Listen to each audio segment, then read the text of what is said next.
दर्शक बंधु नमस्कार मु अनिल आपण स्वागत करुच्ची आपणकर यूट्यूब चैनल आयुर्वेदिक ट्रिटमेंट रे आशा करें आपण मैंने समस्ते भलरे थे मुझे आपण आशीर्वाद बहुत भलरे अच्छी आपण बहुत बहुत धन्यवाद आपण मो चैनल टी लाइक शेयर सब्सक्राइब करुँच मुझे भगवान पाखे प्रार्थना करुच्ची आपण मान जीवन सुख शांति कटू और आपण जीवन समृद्धि उत्तरोत्तर उन्नति हो। तो दर्शक बंधु आप स्क्रीन देखुवे यही पत्र ना हूँ कौन आप जानते ये पत्र ना हूँ पोकोशुंगा पत्र। यही पत्र आपण मानकर घर बाड़ी कि बिल मान मध्य कि रास्ता कड़े मिलता पारे गाँ गहल में अधिक परिमाण में मिले कि सहरांचल मिलता है सब जगह प्रायतः मिलता है। तो यार कम हूँ बहुत आयुर्वेदिक गुण यार अच्छी यार कम कौन आसतु जाना जदि आम शरीर में कौन प्रकार धारु अस्त्र बाजी कि कटि जाए कि क्षत हो जाए और रक्तस्राव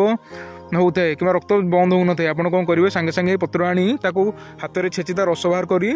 क्षत स्थान में लगेदेवे यह आपण रक्त को